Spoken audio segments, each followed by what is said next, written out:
Frozen Wilds is an expansion of Horizon Zero Dawn. It's also a brand new adventure for Aloy that opens up a new place for her to explore and gives her a new central mystery to kind of dig into. We're going to be going to the Cut, which is a part of the Banuk territory. The Banuk live in an area called Banur, and it's actually set in a northern part. It's very icy, very cold, and a very hostile environment.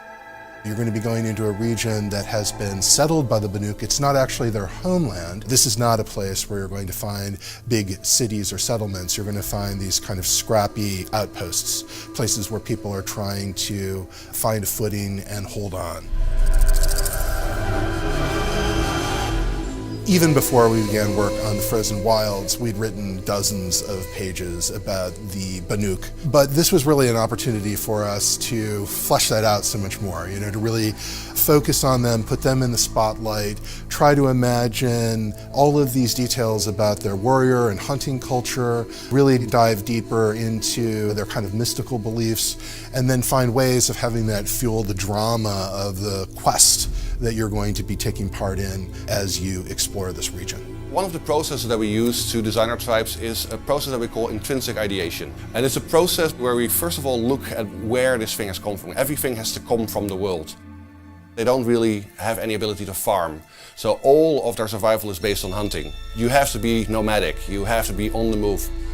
If there's herds moving around, you have to move with the herds. So these people don't build sort of settlements that have always been there. They actually have very mobile camps that they move along as the herds move through the landscape. I'm not here for glory. I'm here for the mountain.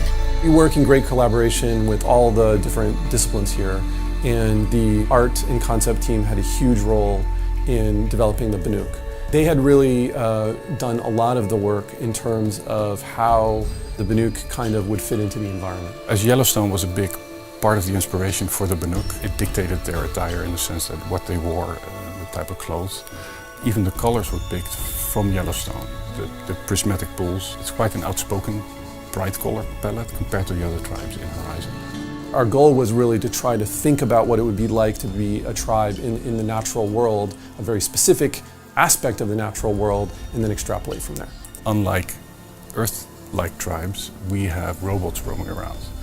And these also dictate the belief systems, but also their resources. They take parts from the machines and try to almost dress like the machines. The primary spiritual idea that the Banuk have revolves around this concept of the blue light. The blue light that you see in the machine, the eyes of the machines.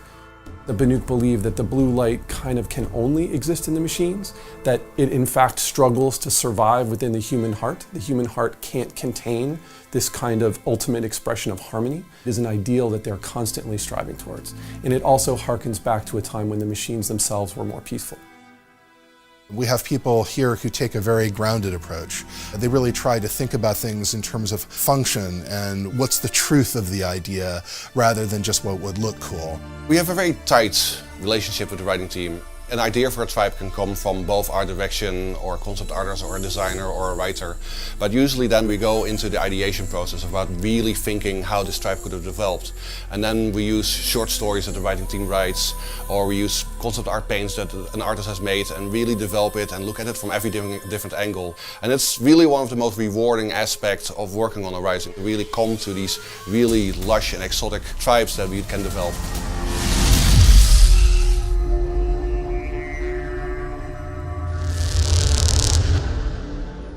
For the players.